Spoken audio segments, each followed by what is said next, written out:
Agora você vai ouvir aquilo que merece. As coisas ficam muito boas quando a gente esquece. Mas acontece que eu não esqueci a sua covardia, a sua ingratidão, a judiaria que você um dia fez pro coitadinho do meu coração.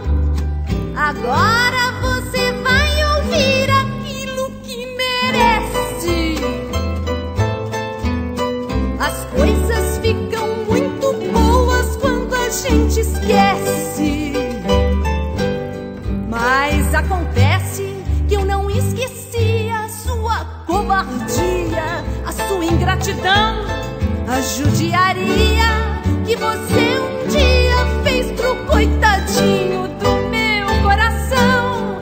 Estas palavras que eu estou lhe falando têm uma verdade pura, nua e crua. Eu estou lhe mostrando a porta da rua pra que você saia sem eu lhe bater.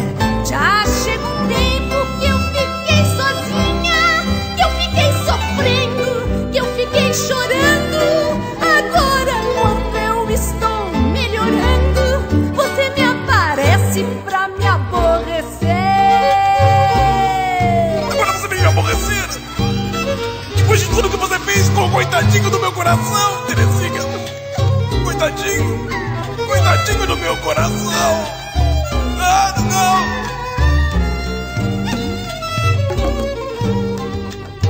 Agora você vai ouvir aquilo que merece.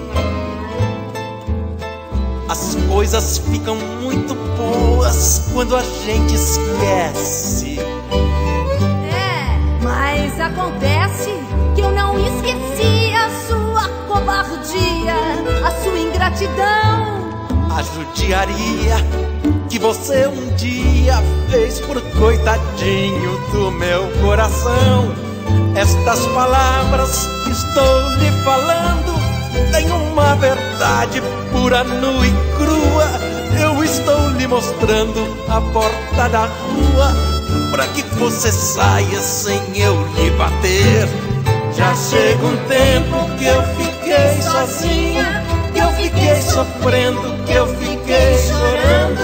Agora quando eu estou melhorando, você me aparece pra me aborrecer.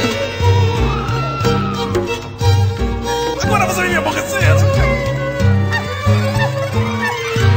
Agora!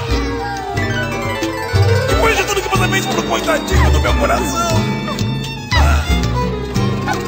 Pobrezinho do meu coração.